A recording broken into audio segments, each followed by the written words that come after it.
proklamang pang-14 na Pangulo ng Bansa si Daking.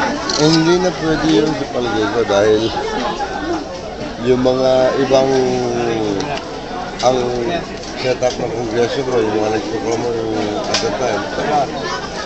Hindi mo yung proklamo yung patay na eh. Hindi yung proklamo isang bayani, pero bilang Pangulo, hindi pwede. Palabasin na lang, sana yung daga. Yun lang.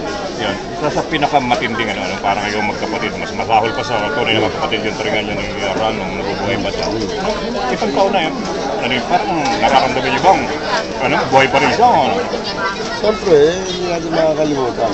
Lalo lang ginawa. Alam mo, maraming mga opisyal na pero grabing ginawa ni GMA, ay suppressing the will of the people. Grabe yun. Kaya talagang kailangan makaparusahan siya. Yun mo, ang mahirap, doon lang mo nakakapantay sa mayaman sa pagboto. Yung bilang ng boto sa mayaman, bilang din sa boto ng mayaman, pareho lang. Eh doon pa, nakala mo, doon pa sinupress yung mga karapatan ng taong bayan, ng masang Pilipino. Nararamdaman mo ngayon na yung nung ikaw ay talagang sinikil din yung mga panahon na yun.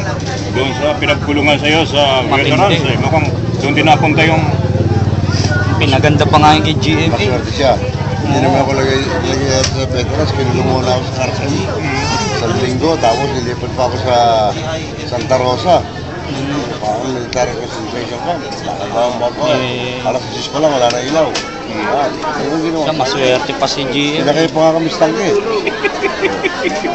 mainit. Hindi ko naman gusto mangyari sa kanya. Siya isang babae, hindi dapat bigyan ng gano'n kahirap. Bigyan natin ng gala isang babae. Babae, nanay natin babae. Bigyan natin ng konting kaluwagan. Thank you very much. Thank you. President.